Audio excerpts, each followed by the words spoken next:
des clichés, des dégâts collatéraux qui s'offrent au voisinage de la lagune.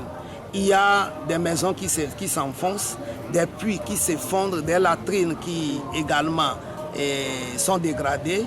Au bord et sur la berge lagunaire, le tapis pavé qui en bordure de la lagune est totalement dégradé aux endroits où l'exploitation du sable se fait.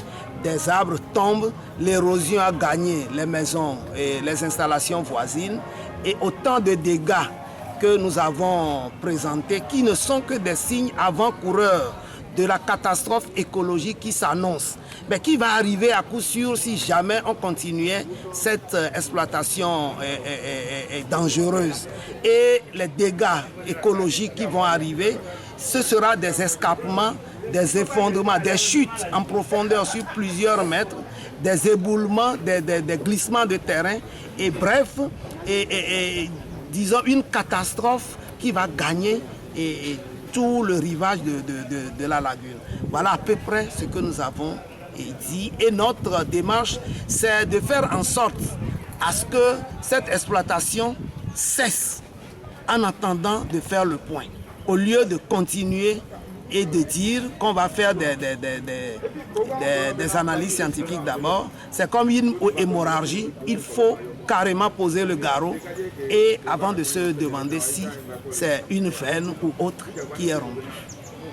Visiblement, vous n'êtes pas sur la même longueur d'onde que le directeur de l'Agence nationale de gestion de l'environnement qui promet des recherches scientifiques ou bien des études scientifiques avant de prendre une décision que ce soit. Vous convenez avec moi que c'est une démarche biaisée de la réalité, de ce qui doit se faire. Lorsqu'il y a des dégâts qui sont en nombre et qui concourent à une même cause, il faut d'abord arrêter la cause, rompre cette cause avant de voir en quoi cela a consisté. Mais s'il faut continuer par faire des enquêtes, des démarches sur plusieurs semaines avant d'analyser la cause pour prendre une décision, je crois que cela va, ça va amener tout le monde, ça va emporter tout le monde. Il y a eu 3 semaines, nous étions allés sur le terrain. Mais 3 semaines après, ils n'ont pas pu pondre un rapport pour au moins donner des approches de solutions.